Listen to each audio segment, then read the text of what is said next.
Assalamualaikum warahmatullahi wabarakatuh. Inilah tragedi runtuhnya kerajaan Goa Talo. 1669, pengkhianatan dan pembantaian di tanah Makassar dan daerah Bugis lainnya. Jangan lupa untuk di-subscribe dulu agar selalu menyimak sejarah Nusantara berikutnya. Terima kasih. Kerajaan Goa Talo adalah salah satu kerajaan maritim terkuat di Nusantara pada abad ke-16 dan ke-17. Terletak di Sulawesi Selatan, kerajaan ini dikenal sebagai pusat perdagangan dan Islam di Indonesia Timur. Namun, pada tahun 1669, kerajaan ini mengalami kejatuhan tragis setelah perang besar melawan VOC dan sekutunya. Runtuhnya Goa Talo bukan hanya karena kekalahan di medan perang, tetapi juga karena pengkhianatan internal dan pembantaian besar-besaran setelahnya. Latar belakang perang Goa Talo versus VOC.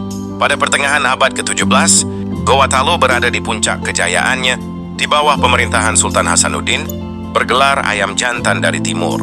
Sultan Hasanuddin menolak tunduk pada VOC Belanda yang ingin menguasai perdagangan rempah-rempah di Indonesia Timur.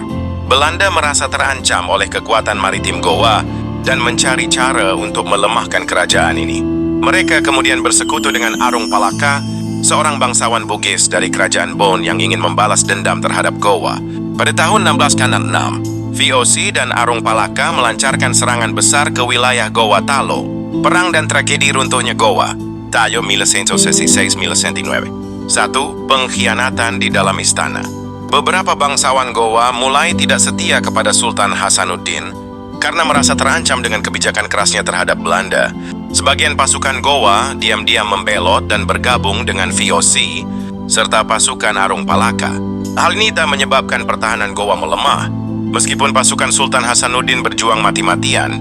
2. Pengepungan Benteng Sombaopu 1669. Pertempuran paling dahsyat terjadi di Benteng Sombaopu, benteng utama Goa di Makassar.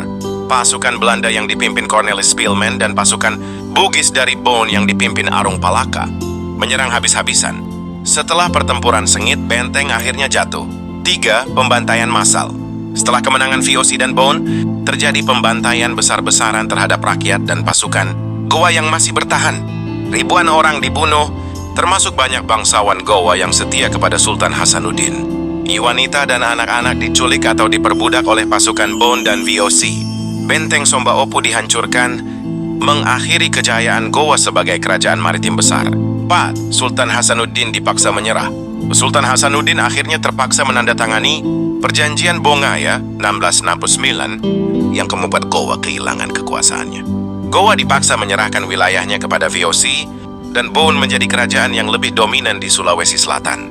Sultan Hasanuddin kemudian mengasingkan diri dan meninggal beberapa tahun kemudian dalam keadaan terhina. Dampak dari tragedi ini. 1. Goa Talo tidak pernah pulih sepenuhnya. Setelah runtuhnya Goa, kerajaan ini tidak pernah kembali menjadi kekuatan besar di Nusantara. Kekuasaan di Sulawesi Selatan beralih ke Bon yang didukung oleh VOC. 2. VOC menguasai perdagangan di Indonesia Timur. Dengan jatuhnya Goa, VOC semakin bebas menguasai perdagangan di Indonesia bagian timur tanpa saingan. 3. Arung Palaka dikenang sebagai pengkhianat. Arung Palaka dianggap sebagai pahlawan oleh orang Bugis, tetapi bagi orang Makassar, ini adalah pengkhianat yang menyebabkan kehancuran Goa.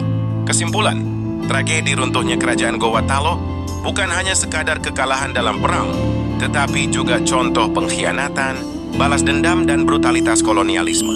Peristiwa ini menjadi salah satu momen paling kelam dalam sejarah.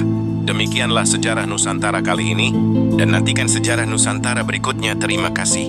Wassalamualaikum warahmatullahi wabarakatuh.